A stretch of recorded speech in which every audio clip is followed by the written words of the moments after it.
Research in attachment psychology shows that over 60% of people consistently choose partners who replicate unresolved emotional dynamics from childhood. Not because they are unlucky in love and not because all men are the same, but because the nervous system is addicted to familiarity, even when familiarity hurts. Hi, I'm Camila Hess, systemic therapist and founder of the Marble Moms community.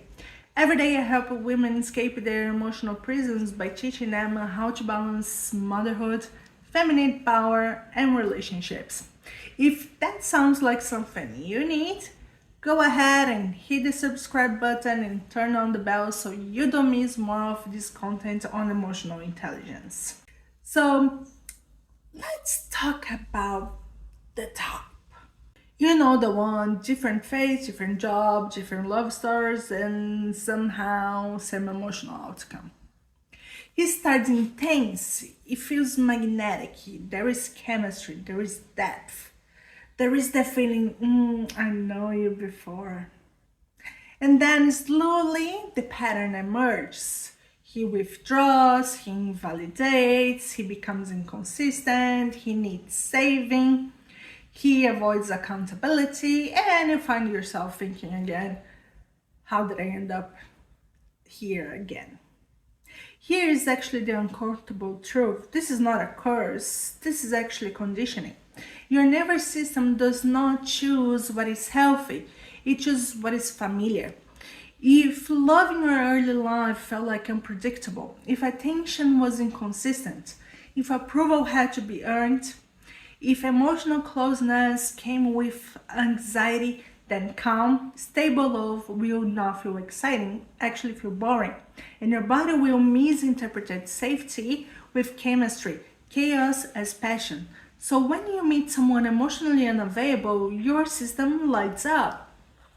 Not because he is your soulmate, but because he activates an unfinished story. You're not choosing him, you're choosing a chance to rewrite your past.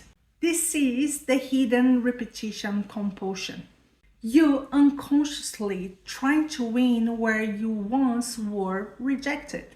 You try to be choosing where once you felt invisible. You try to be loved by someone who reassembles the emotional patterns you never resolved. And every time you say, this one will be different, your body says, this feels like home. But home is not always safe. Sometimes home was a place where you learned to overfunction, overlove, overexplain, overgive. So you become the stronger one again, the understanding one, the patient one. And he becomes the distant one, the confused one, the emotionally mature one. Not because you are doomed, but because your nervous system hasn't learned a new blueprint yet. Here's what changes everything. The moment you stop asking, why do I always attract this type? And start asking, why does this type feels like chemistry to me? That question shifts the power back to you. Because once you understand that attraction is often a trauma echo, you stop romanticizing intensity. You start observing patterns instead of chasing them. And you notice, do I feel calm around him or do I feel anxious? Do I feel chosen or do I feel performance? Do I feel safe expressing needs or scared that he will leave? The invisible curse is not fate, it's unhealed attachment. And it can be healed. But healing requires something radical, choosing what feels unfamiliar. Choosing the man who communicates clearly, who doesn't play games, who doesn't trigger your abandonment wound, who doesn't need to be fixed. And yes, at first that feels less exciting, but excitement is not intimacy. Intensity is not compatibility. And chaos is not connection. The real shift actually happens when you no longer mistake adrenaline for love, when your nervous system learns that peace is not a threat, when stability becomes attractive. That's when the pattern breaks.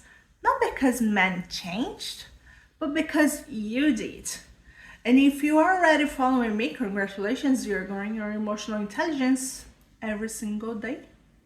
And if you're not, well, you might never see me again, so follow now and make emotional maturity a lifestyle. Comment below, emotional intelligence is my rebellion, and send this to a woman who keeps meeting the same man in different bodies and addresses.